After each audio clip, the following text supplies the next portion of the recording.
Hello and welcome to our Automotive Leaders Winning Cultures webcast. I'm Sean Kelley, the Car Biz Coach, and today's guest likes to keep it all in the family. He's an Ohio native, an OU Bobcat alumni, and the owner of the Tobey Auto Group, where he works with his kids, Samantha and Rob. Say hi, guys. Hello. And he has another son in the industry who is an automotive engineer. But heck, let's hear from the man himself, along with Sam and Rob. Guys, welcome to the podcast, Chris, Tobey, and family. Welcome. It's really Thank you.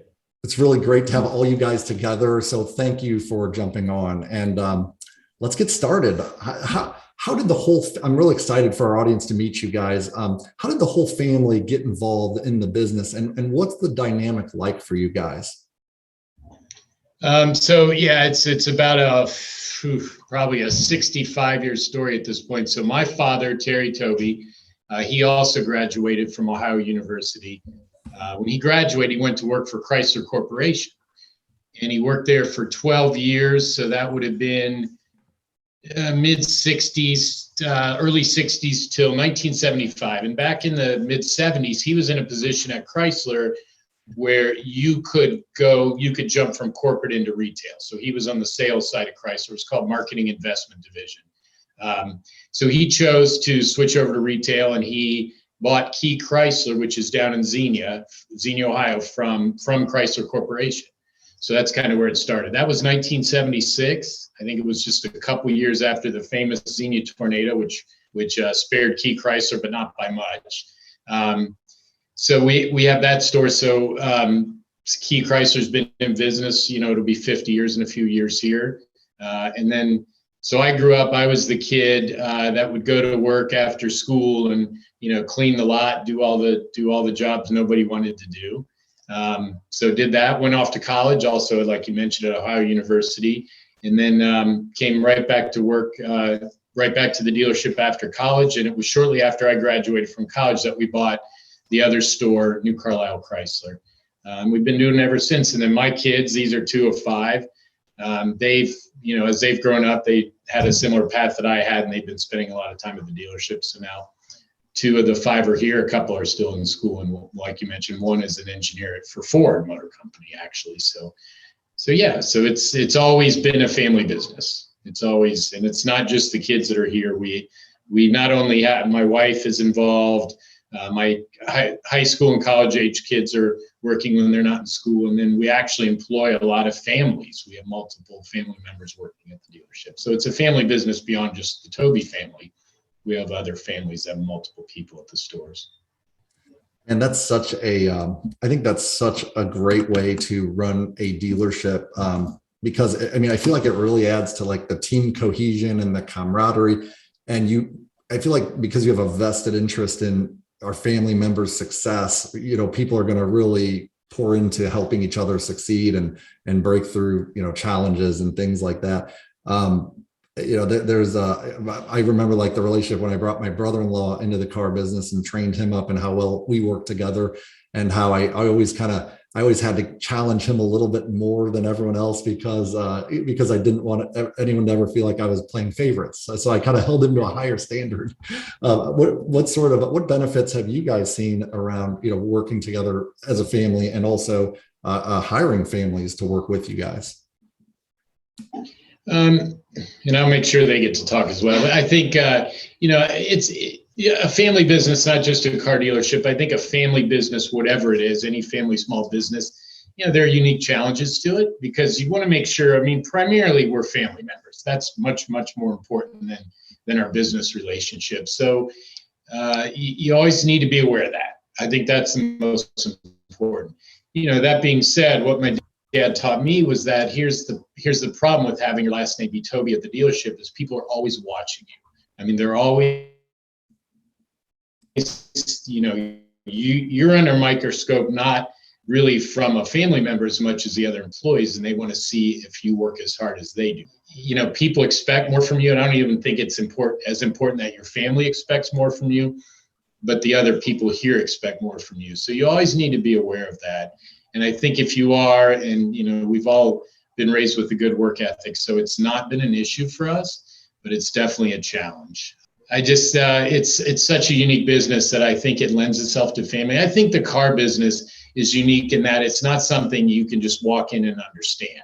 I mean, I think it's actually, unlike some businesses, I think it's actually a benefit to grow up here, because then you just kind of get to absorb it. And I think you need to absorb it to really understand it. Because, I mean, let's face it, at the dealership we're at today, we have a collision center. So we have 5 unique businesses in this dealership.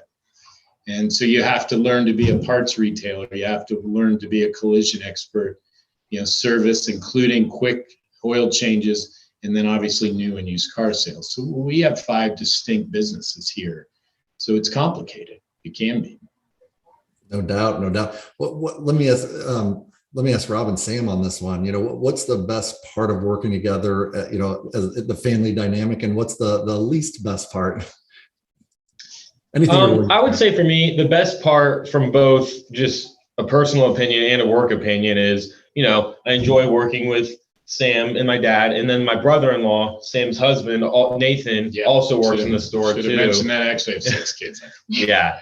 Awesome. So, we've got family all around, and usually for better, occasionally for worse, it lets us speak more candidly together.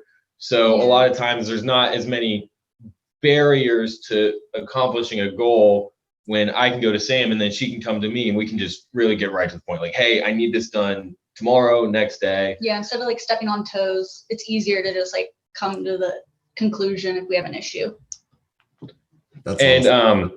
And then kind of add to that point too, and to what my dad was saying about this, and this being New Carlisle really feels like a family store to me in particular, because I had a similar upbringing that my dad did. After I got off of school at 3:30, he'd bring me up here, and when the lot tech was done for the day at 4 or 5 o'clock, I'd have the 5 to 8 o'clock shift, cleaning up cars, go around the store, making sure every car had a license plate frame. And then while I was doing that from 12, 14 years old, when I was 12 years old, the parts manager is still here today. So I've known Dwight for 15 years. So I can go to him and talk candidly, and he can do the same thing to me. Even though my last name's Tobey, he's known me since before I could drive. So he can speak to me that way too. And I think it really helps us work efficiently and generally have a better attitude around here too. And then my least favorite part would be the occasional downside of that, where maybe feelings can get hurt a little bit, or I see Sam every day, then at family dinners too, but that it's not an issue. Well, Sam's shaking her head like it is an issue. No, I'm just joking. No, I love working with them. It's actually really nice. I couldn't imagine working anywhere else, honestly. And well, that's kind of so after I graduated, I went to Ohio State. So I kind of broke the mold not going to Ohio, because that's where both of them went, and Nathan too. So I went to Ohio State, and then after I graduated, I went up to Auburn Hills, a little similar to what my grandfather did, and worked for Chrysler. So I worked in sales and marketing and manufacturing finance for about 1.5 to 2 years. And that was a good experience for me, because I kind of saw the other side of it. I mean, growing up, the cars just came from wherever they came, got dropped off the truck, and we sold them. But then I think it was beneficial for me to see the other side of that business and all the intricacies and complications that go into building a car too. So it's worn off, but I used to have more sympathy for the factory. Maybe being here longer is making that wane off, but it was good to understand both sides of it. No, that gives you a really good perspective for the business. And I love what Chris, what you had said earlier about having 5 different businesses. I wanted to ask you guys, and both Sam and Rob respectively, so where do you guys find your niche currently in the business? So let's start with Rob on that. I would say for me, so I'm starting my 5th year back in a more formal role than I had previously. And I came in initially as just a, relationship manager, or really just kind of finding my role. And then about 6 months in, I took over I took over used car manager, did that for about a year, then went to new car manager, then sort of a general sales manager. And now I'm trying to fill a role as general manager, which I'm really coming to find it is 5 separate businesses under one roof that you also need to get to work together. So sales was and is my expertise, but I'm taking my foot off the gas a little bit in sales and really trying to spread elsewhere. And like, things like title work, things I don't understand at all. That's where Sam's an expert. So I'm really Yeah. trying to get into that world too. Awesome. Yeah, Thank when you I for left sharing. What about you, Sam? I like instantly started working warranty. They needed someone to do warranty here at this store. So I was learning from our warranty administrator at our other store, Key. So I was there for about a year. Then, I got moved over here. We bounce around a lot, just depending on who needs you where. And so I was doing warranty here and then picked up some office jobs here and also accounts payable, receivable, and title work, just a lot of different stuff. So it's just, a lot going on. You wear a lot of hats. Yeah, I do a lot of different jobs here in the office. Yeah, which I think is important.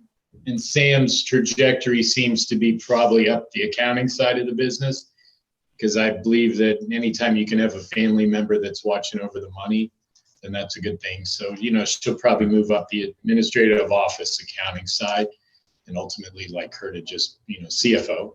That would be the goal at some point. So we have a great one. She'll retire in 4 or 5. I told her 10 years. No sooner, we don't want her to leave. But, so at some point, Sam can take over that role. That's obviously incredibly important for us. So I remember when COVID, after COVID started and then the new normal was set for about 6 weeks straight, it was Sam and I working here. We come in for a few hours a day. So I sold the cars, washed the cars, papered the cars, and she did everything in the back end too. Yeah, that was a weird time, I think, for everybody. That was weird. I definitely want to talk more about how COVID affected your business, because I know it's made a big impact in our industry, and I'd love to hear how it affected you guys. Before we get into that, I got to ask, did you guys all get awesome cars as soon as you turned 16? I'm just kidding. Actually, it was quite the opposite. Yeah, maybe I think the rules maybe got a little more lax as the kids got. Probably, yeah. I mean, when I was in college, I had a 1996 Grand Cherokee. My little brother's probably gonna have something a little nicer than that. Right. You work your way up to the nice. No, we were very much not. They go.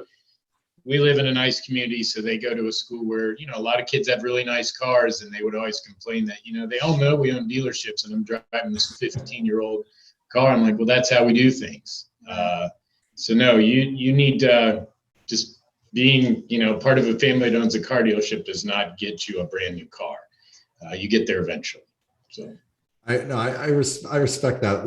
Everything you've said so far. You got to earn it. You're looked at under the microscope, so to speak. People look at you more as the owner, and I have a lot of respect for all you guys for putting in your work at the front line.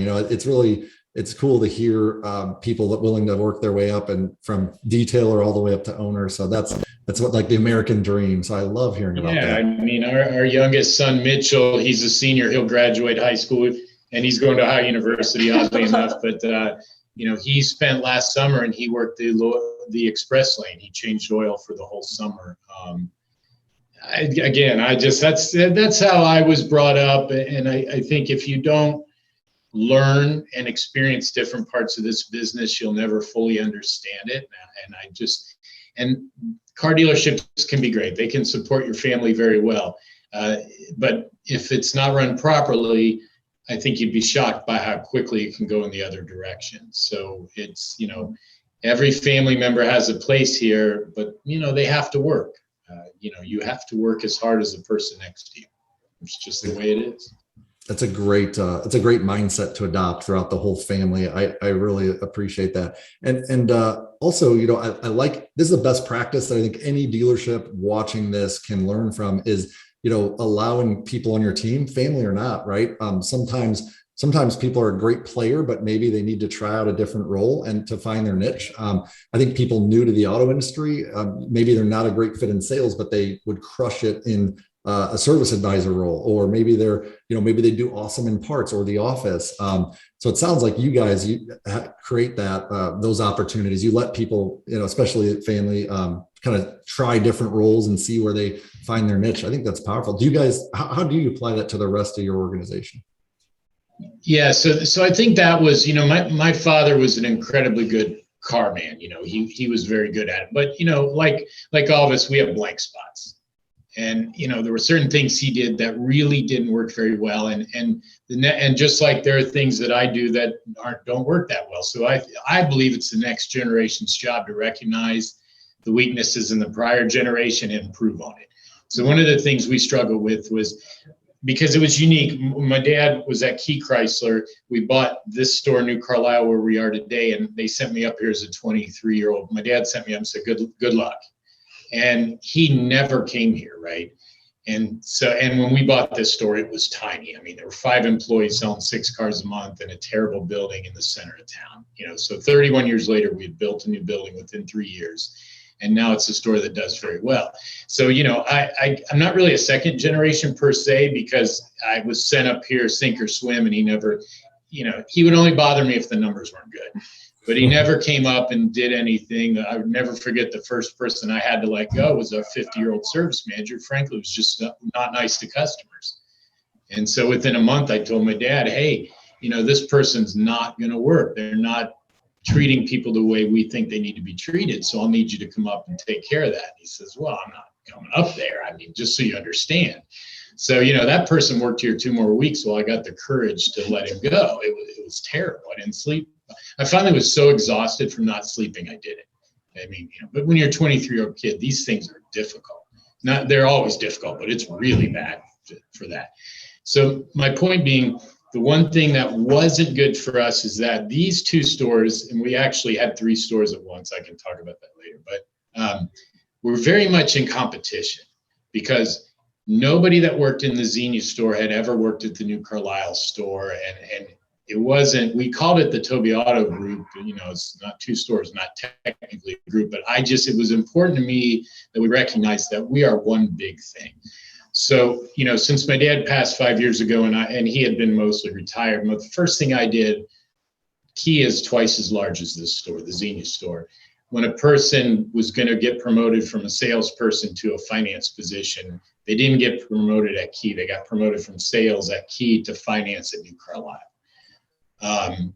and vice versa. So now at this point, with 95 employees total, I probably have 40 employees that have worked at both dealerships. So if you get enough people sprinkled amongst and our CFO, she handles both stores. And, so we have multiple people that have been at both places. So now our culture is much more combined. We don't have any infighting. We work together now. And that had never happened in the past, which was very, you want to have economies of scale. Well, you have 2 separate businesses that are just as competitive as the other guy down the street. It made no sense to me. So we've worked really hard. We have a young man here that works with Rob, CJ.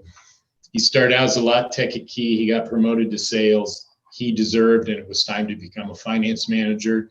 He lives really close to the other store, but I said, well, you're a finance manager at this half-hour drive away. And he said, absolutely. And so now, he's been here for 3 years now. About that, yeah. 3 years. So at some point he'll go back to Key. But now when he goes back to Key, and he won't allow anybody to say anything negative about New Carlisle, because he's a part of the team up here. So it's been great. That's awesome, Chris. And I would suggest to other dealers that have multiple stores, I would suggest tell somebody you're promoted at the other location. That would be my suggestion. Ever since we've switched to this, it's been so much better too. I mean, I'm old enough now to remember when the stores fought with each other. Yeah. And I know auto groups where the stores won't even call each other asking to share inventory with each other, Yeah. which as an owner would make my head spin, because you're just losing sales at that point. But We would dealer trade at this store when I was younger and working here more readily with some other dealers that were owned by other people. I mean, it's just silly. So. Well, guys, I can't tell you how much I can relate to this. The first group I was a part of, we had 9 stores, and 3 of them were all within a mile or so radius. And that was one of our biggest obstacles, was sharing inventory. We had the opposite dynamic where, the managers would hide their inventory or oh, there's a deal on that. Yeah. And it really affected the morale of the whole team, because all a car salesperson wants to do is sell a car, and take that away from them. It's really frustrating. So I love the fact that you guys have a really strong team dynamic.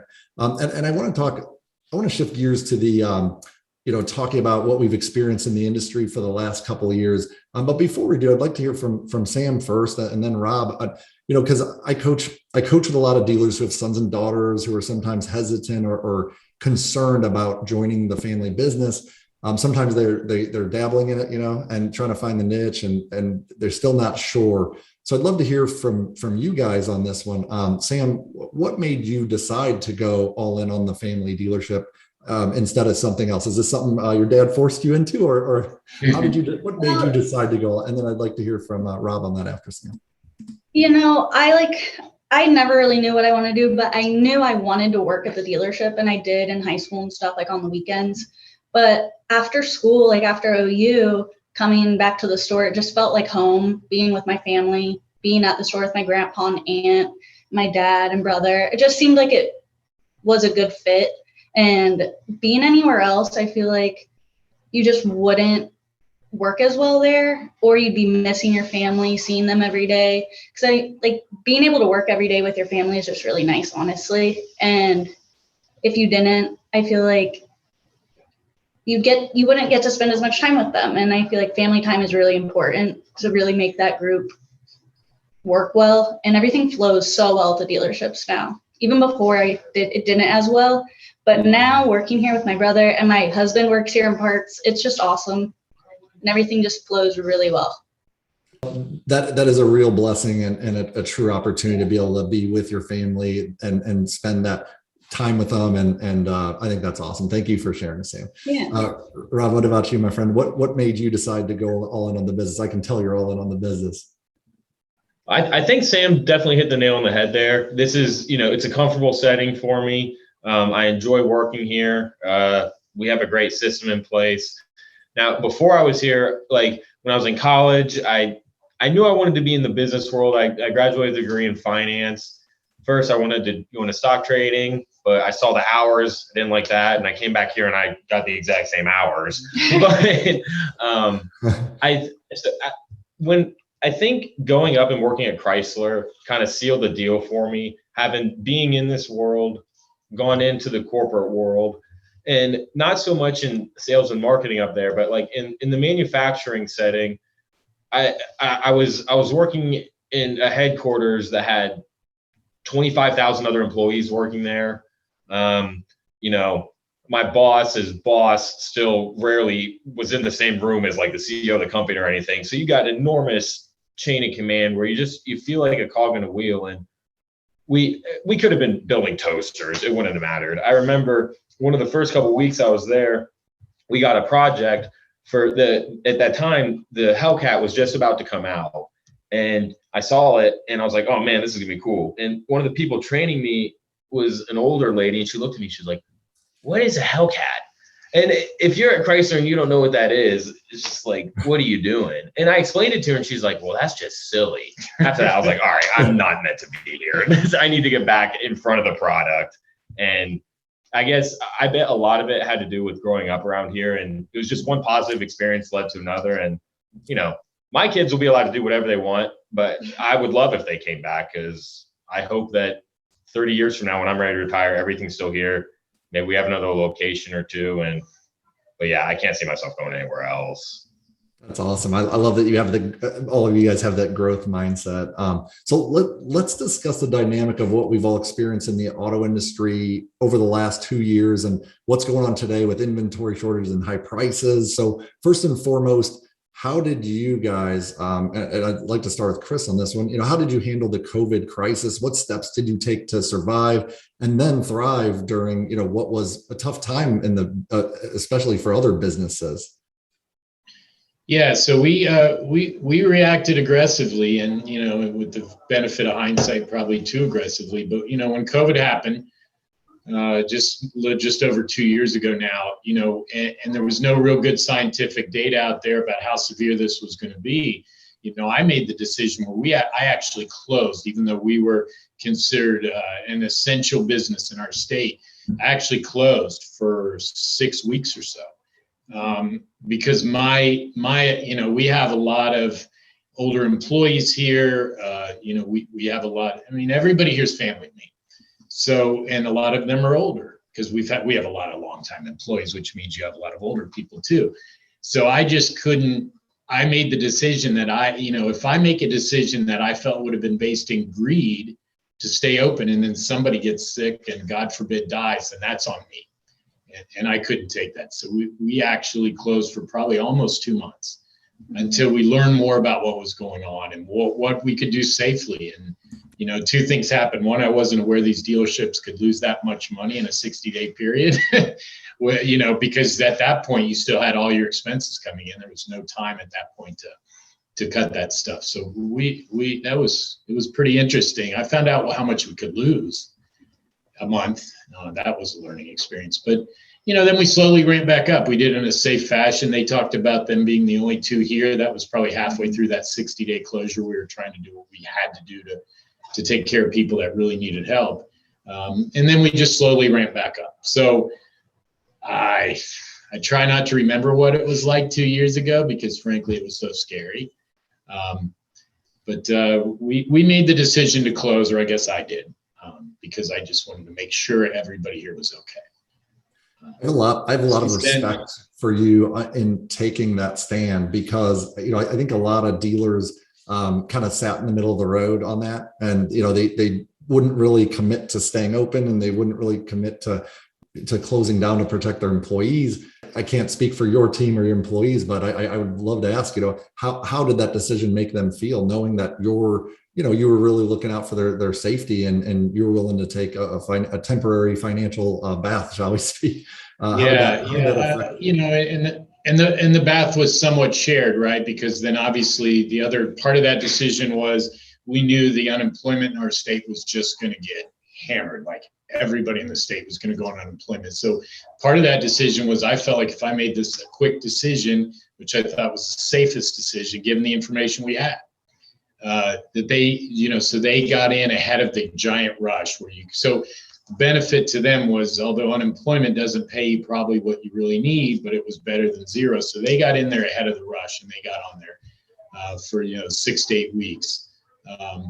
I think in hindsight, they probably appreciate it, but obviously they were scared too. So you know, we were all scared at that point. So I don't think anybody was maybe thinking clearly.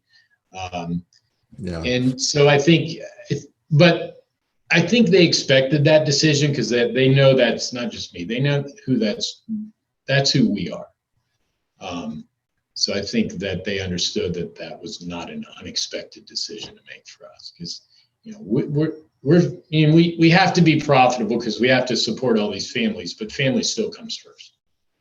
Did you guys? That was a family first decision. I respect that decision for sure, and I'm sure your entire team did too. At the end of the day, did you guys find yourself when you did reopen? Did you find yourself in a staffing crunch, or were you adequately prepared to serve the community at all three of your locations? We brought back people very gradually, so we reopened safely too. So I mean, it was when, you know, we have 35 employees at this dealership and 60 at the other, and I mean we added a person or two a week. So the whole reopen process probably took 4 or 5 months, would you say? Probably. Yeah. And by departments. Yeah. I mean, like in sales, it was me and Sam, and then after a little while, CJ being 30 came back. Yeah, the younger employees came back quick. And then it was just CJ and I, and then out of our 2 salesmen, 2 of them are over 60. So the 32-year-old salesman came back while the older guys waited. It was just case by case. And obviously all our employees think of each other too. So I do remember that people like the person that was doing okay financially on unemployment allowed somebody else to come back who had a family or otherwise. So, you know, we were talking amongst ourselves, and the employees were great about, hey, I'm still okay. Why don't you let the other person come back? I'm okay financially. So it was a team effort. I think everybody did everything they could to help everybody else out. There's that open communication you guys talked about. It sounds like that's a strength throughout your organization for sure. Rob, what kind of challenges did you face as a sales manager during those times, and how did you handle them? I would say for us, it was, in order to serve the community properly during COVID, we really had to shift to more of a digital way of thinking. And this store, I mean, I joke, but I don't joke. We are in the middle of a cornfield out here. I mean, we did have a little difficulty setting the Zoom up. So kind of shifting to doing everything online was a little bit of an adjustment for me, because this is a little more brick and mortar than the average dealerships. I mean, occasionally we'll have people who've usually bought Hondas at Metro stores and they were shocked that they were signing triplicate paper instead of on an iPad. So I would say trying to shift to more digital was a challenge, but ultimately ended up being a benefit, because the way we were selling cars at the time was everything was done online until your financing was already done. You knew what your payment was going to be. Everything was crystal clear. So you came in, and if you drove the car, you bought. If you drove the car, if you liked it, you bought it. And if you didn't, then you didn't buy it. And I was surprised at how many people said this was the best car buying experience I've ever had. I was in and out in 15 minutes. I mean, so really, it'd be a good model going forward anyway. So I would say the biggest challenge ended up turning into a positive, at least. That's awesome, man. Yeah, way to adapt and kind of, one of Winston Churchill's quotes, which at first kind of gave me chills, but I realized it's important. He said, I think the quote is something like, never miss the chance to capitalize on a good crisis. And, I was like, ooh, that sounds a little, but coming to relate, it's all about, if we adapt and we use this as a learning opportunity, which it sounds like you certainly did, then it can be a win for the customer and your business long term. Sam, did you stay home? What was your take on the pandemic and its relation to the family business? It was kind of difficult. Like, service wasn't open or anything, so I wasn't working on warranty at that time. But since we do live in the dealership is in a small town here, our title office here was closed for probably 3 or 4 months, to be honest. So I would have to get all my paperwork and then go to a bigger city here in Springfield, which was like 30 minutes away, to even get their title work done. So it was really just like trying to prioritize and plan better to then get the customers their paperwork, because everything was closed down here in Ohio. Right. Yeah. So, but that was really it for that. Yeah. Pretty big shifts. And if you're used to, it sounds like you had to change the way you did the administrative side of the business too. That's really interesting. A lot of people don't get that office perspective when they talk about the dealership. So thank you for sharing that. Yeah. All right, so let's bring it to modern day, right? So currently we've got rising gas prices, inventory shortages, some fairly unattractive financial terms for our customers. But here we are in an ironic situation where business has never been better for countless dealers. How has the market affected your business in Southern Ohio, and how are you addressing, how are you guys continuing to do business in lieu of those challenges? Well, yeah, I mean, and so I've told other people, both dealerships had a record year last year, profitability wise, which in my opinion is not a healthy thing. And my dealers in my 20 are like, what do you mean by that? Well, it's not healthy for the economy. It's not healthy for the consumer. We're doing what we need to do to be profitable with the amount of inventory we have, which is, the prices are too high. Because when I can't replace a car, I mean, it's a commodity, right? Supply and demand. So because it can't be replaced, the value's higher. I mean, it's simple economics. So you couple that with the very high margins with the fact that we have almost zero expense structure in this dealership. I mean, we don't advertise, because what I've told people, my friends, that we've been on television for, my dad's had been on television for, at this point, would have been 40 years. Some radio, television, internet, all these people that we've known forever, they want us to do things with them. Well, what am I going to advertise? The fact that I just don't have cars? I mean, I like you, but this is a business, and there's no reason to spend money. So that's what I mean by unhealthy for the economy in general. The prices are very high for the consumer, which helps drive inflation, and our expense structure is so low, we're not supporting the local economy like we normally would. So while I'm glad and I'm proud of the fact that we were adaptable last year and were able to have that kind of profitability, but long term, that's not a good thing. It's okay for us, but it's not good in general, right? It's not, my point is, it's not a long-term way to do business. It's just not. So. Yeah, that's a really unique mindset. It's like, and I think it gives you the ability to really kind of plan ahead and ensure you're more of a, no pun intended, because you said you have cornfields nearby, but you guys are farmers as it relates to your business. a lot of dealers out there just looking for the quick kill, and it's kind of transactional. I can tell you guys are very relational, and I respect that. Well, right. And you can be that way if you're in a Metros or the New Carlisle stores in a city of 8,000 people. It's within a half hour of larger populations. But, I've told people for years, this store is the size and profitable size that it is, because if I only sell you one car, we go out of business here. I don't have the ability to treat people incorrectly. Not that we would anyway, it's not how we are. But I tell every customer that I've seen, and I used to meet every customer here for 25 years, I met everybody. If this is the only car I sell you and I don't sell one to your family member or a neighbor, and you will want to do that because of how well we treat people. If that's all I do, this has been it's not a success for us. That has made the high price environment difficult for my dealerships, because we know or have most customers that are here are either known to us or referred by somebody known to us. That's how we've grown our business, through referrals. So an MSRP environment is difficult for our business model. It is. It requires explanation. You sell a customer that's bought 12 cars from you at sticker, they're generally not that happy. Yeah, because they've never paid before. How are you? That's a great one for Rob. Rob, how are you educating the consumer? How are you and the rest of the sales management team kind of educating the consumer around the situation and why they are needing to pay more?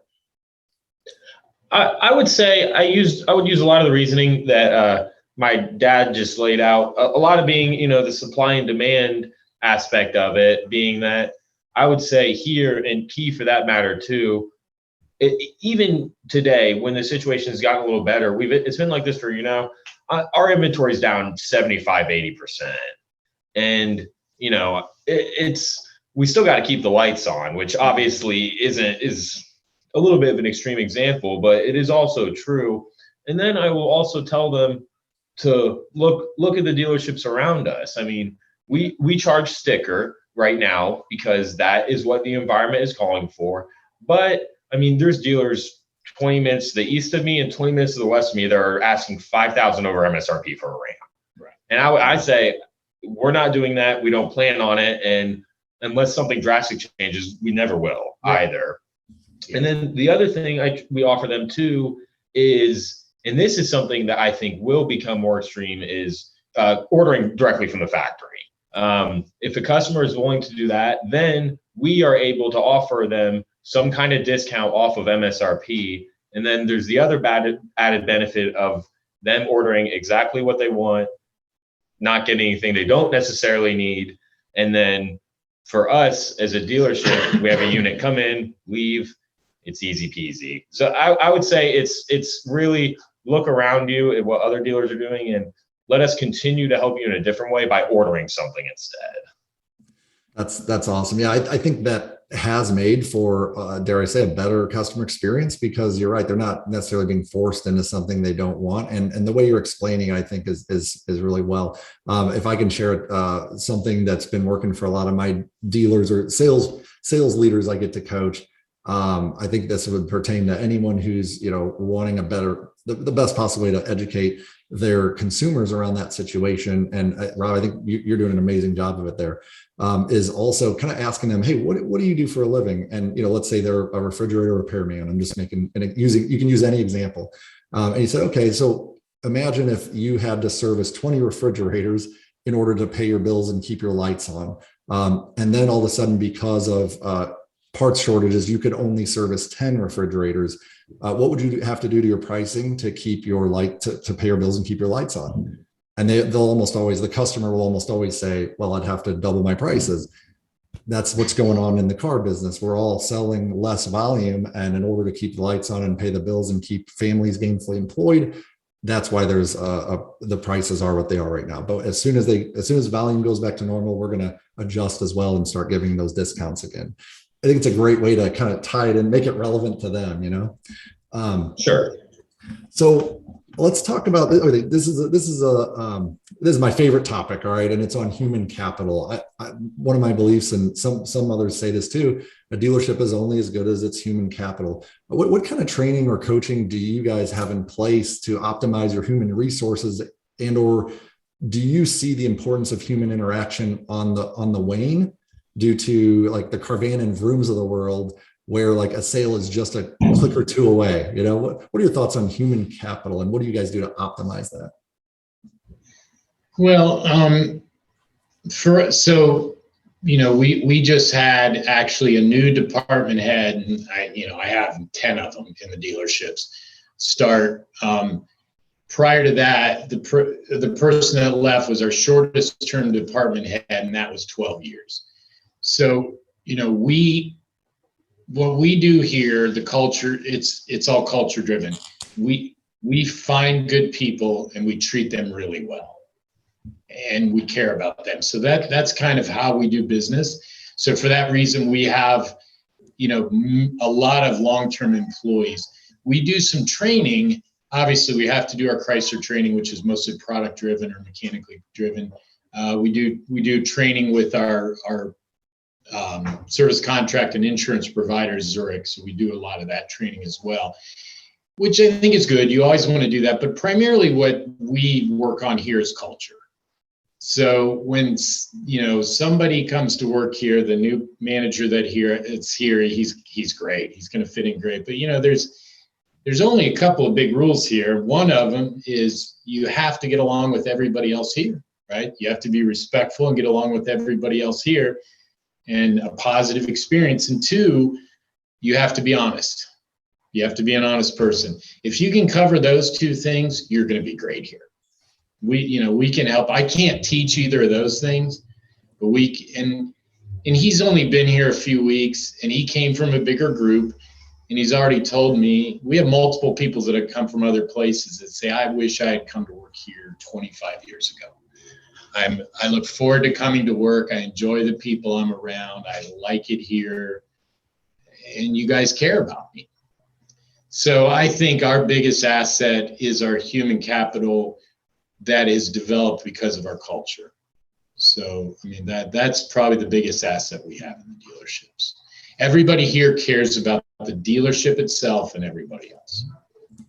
And that's huge. And clearly, for you to be able to develop a business that thrives on referrals and repeats, and I believe that comes as a direct result of the tenured employees. So that the culture, this is, guys, for those of you Car Motivators followers that are watching this, the proof's in the pudding, guys. Culture impacts tenure, which impacts work satisfaction, which all leads to repeats and referrals. I would love to look at your cost of customer acquisition compared to dealers that are very transactional and have high turnover. Yeah. I bet it's helped you, make it through some of the tougher times, and will continue to help you grow no matter what's going on. Yeah, it's funny, but this store, New Carlisle, especially, I refer to it. It's a little like a cockroach. It's impossible to kill because our break even is so low. This store would struggle to lose money. And that's because we don't have to spend much to generate the business, that we need. And it's word of mouth. And so to the kids, but that's hard to get. It's not easy to do that. I'm guessing that didn't happen overnight just because he's willed it. No, I don't think so. No, that's been 31 years in the making here. And, it's because of, the kids and everybody here understands what we're about. And the nice part for me is, when I hired this new collision manager, I told him who we are. And, when if you've gone to a new job, it sounds like the greatest place on earth, right? That's always how it is. So I told him that because I believe it. But 2 weeks later, he said, it's nice to know that it's true. And, really so, is. Then the other people here keeps everybody going in the same direction. I don't have to do that because everybody understands, hey, if a new person or somebody does something that's not part of our culture, I don't hear that. It's handled. It could be handled by the advisor next to the new advisor. It could be handled by one of the longer term salesperson to the new salesperson. They tell them that's not how we do things here. It's we, not, that's not how the Tobeys do it. It's not how we do it. That's like the my goal in ultimate. life is to be able to sit at my other house and at the lake and know we're okay. My dad was from a generation that he worked until he was at work the day he passed away that night. But that's what he loved. And that was his generation. My goal is to not do that, right? Because in my opinion, if they need me here when I'm 75 years old, I've failed. I have, yeah. So you're all about empowering your people, working yourself out of a job, and setting up to where the culture takes care of the business. That's like every owner's pipe dream, dare I say, right? Is that the business takes care of itself. And I'm sure the more unnecessary I become, the more successful I am. I don't want them to need me for anything. That's my goal. That's pretty amazing. Chris, thank you for sharing. We're doing well. I get to come to the stores and just go shake hands with the technicians and say hello to people and how's the wife, how's the new dog. That's what I want to do when I come to work. That's my goal. Awesome. We're working our way to that. Yeah. Amen, man. Amen. Well, I'm gonna pray that happens sooner for you than I'm sure it will, based on what you guys are doing. And let me ask, I'd like to hear from Sam and Rob on that, because I think a lot of kids, and I dare I call you guys kids, you're like grown adults. Now that I'm 40, I can use that. I understand. But what it boils down to, I think with the Carvana and the brooms and all that, I think that does create a lot of fear for younger people in the industry. And but you guys have this culture of employee retention, customer retention, and it's led to and transparency, and it's led to profitability. I guess my question for you is, how does that affect the potential fears or anxieties that those type of entities are going to mess up the car business for you guys? So Sam, let me hear from you first, then we'll go to Rob. Well, I know we each have our own role here in the dealership, and I know I can rely on Robby on stuff and he can rely on me. And also with the other managers, everyone just respects each other to a point where if you need something, you just ask, and you're not butting heads with anyone. And it's really just flows really well here at this dealership and the other one. It's just really a family business all in all. Yeah, you don't need to run a request up the line to someone's manager who'll talk to another manager who go down the line. It happens very quickly. And in terms of some of the outside factors you mentioned, like Carvana and Froome and such, I would say, Carvana definitely concerns me. In 2016, they sold 30 cars and now they're going to sell 100,000 or something. That's clearly growth.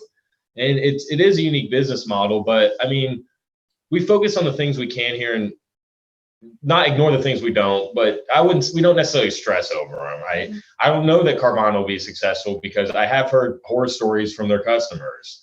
But we focus on things we control and treating the customers right. And, like my dad said, if we don't sell someone only one car, then we fail. People drive by other Chrysler dealerships to come here. And I think if we keep doing what we're doing, then generally things will go forward well. And if Carvana sells 4 million cars in 10 years, then we'll keep adjusting. Yeah, and I think the key with the Carvana and the Vrooms of the world is that, we service a lot of those cars too, right? So we see them here in service and we're not hearing good stories. We're hearing, hey, this is not what I expected. Hey, this, so is it a long-term business model or is it a company designed to build to a certain point and sell on Wall Street to a big corporation? I don't know the answer to that. What I do know is a car is not the kind of thing you can buy and that's the end of the relationship with somebody. So we've made it a point to when a Carvana car pulls in our service department, we're not mad they bought at Carvana. We treat those folks as if they bought it here, because to me, that's an opportunity to earn them next time. And just their service too. And it's, to earn their service today and to make it so they understand they don't need to go online to buy a car, because what we have seen is those generally, I would not characterize those as good experiences in general. They've not been. which leads me to believe that the business model is going to have to adjust because I don't think it's sustainable the way it's going. If someone bought from Carvana and they come in here and they say that to me, I feel like my job just got that much easier because I know we can deliver them a better experience. Yeah. That's fantastic. Well, these are all wise words from a young sales leader and an experienced sales leader and a young office leader. And I love your guys. I mean, just the confidence that comes from the business you built is very powerful. And I love what you said too, Rob, about, focusing on what you have control over. That is certainly a key, because you could spend all day worrying about all the circle of concern, right? All right, so jump ball question for all, and I'd like to hear from all you guys on this last question, which is where do you see the car business in 5 years? Will we all be plugged in and the traditional dealership model stay in position with the dawn of EVs, which is clearly going to happen? What do you think that the car business of the future looks like? Start. Go ahead. I would say I think it's going to be different. There's no doubt about that. I mean, it's adapt or die, right? And I know a lot of dealers are going to be going that way. I think what is more so going to change is in terms of it's going to be more how people purchase vehicles as opposed to what they're purchasing. I think that the ICE motor will still be around, I'm sure, probably not to as high a degree. But we'll be selling more EV. We're at 8% EVs per month sold now, and 5 years from now that'll probably be closer to 50 or even higher. And what's going to change is how we interact with that customer, how we educate them. My 65-year-old salesman is going to have to get up to speed on EVs, even though he might not necessarily want to.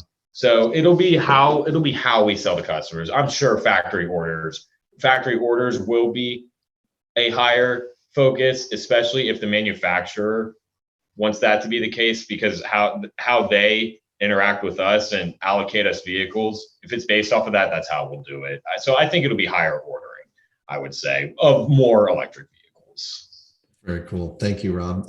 What about you, Sam? What are your thoughts? What is the future, especially in the administrative side of the business? What do you think the future looks like for you there? I feel like a lot of stuff might be turning more electronic. We're already changing to pay stubs where we're not printing them anymore, and you have to go print yours if you want it off the time stubs. And honestly, with everything else, like hopefully parts we get shipped better. Like I know everything's on back order, or they don't even get a ship date for some stuff. So I know they're really struggling with trying to figure that out and dealing with customers who don't understand why things are taking so long to get in. So hopefully there's something levels out with that, and that really we get it handled, and Chrysler gets that handled, and really all the shipping distributors figure that out, because it's an issue right now and they're stressing. Sure. Yeah. Great insights. Thank you for sharing, Sam. Yeah, there are some definitely unique challenges as a result of what's going on. I look forward to some of those being put behind us as well. Chris, what are your thoughts? What is 5 years from now? What is the future of the business? I think obviously electric vehicles is the thing that's going to drive the change the most. But I believe that it's going to happen at a measured pace, only because I believe that EV will happen at the pace that the market can absorb it. I bought a Tesla 3 years ago just because I wanted to experience electric vehicles. There's a lot of issues, and Tesla is the worldwide leader of electric vehicles. There's a lot of issues, one being the general cost, right? I mean, it was a very expensive vehicle. Most people can't afford that vehicle. Secondarily, range anxiety is a real thing. This car was, stated to get 350 miles on a charge. What we came to find was that was only if you drove it at 80 degrees outside at 42 miles an hour under ideal conditions. Under normal conditions, reality condition was half of that. So is that a vehicle that I can drive on a long trip? The answer is no. Not without spending time at superchargers and things of that nature. This country is unlike Europe in that we drive city to city. We drive long distances. Europe, they stay inside their cities and take the train to go other places. It's a whole different ballgame over there. So I think we're excited about electric vehicles because I think it's going to happen at a measured pace, and we will have time to adjust and do things properly. You can't force a market.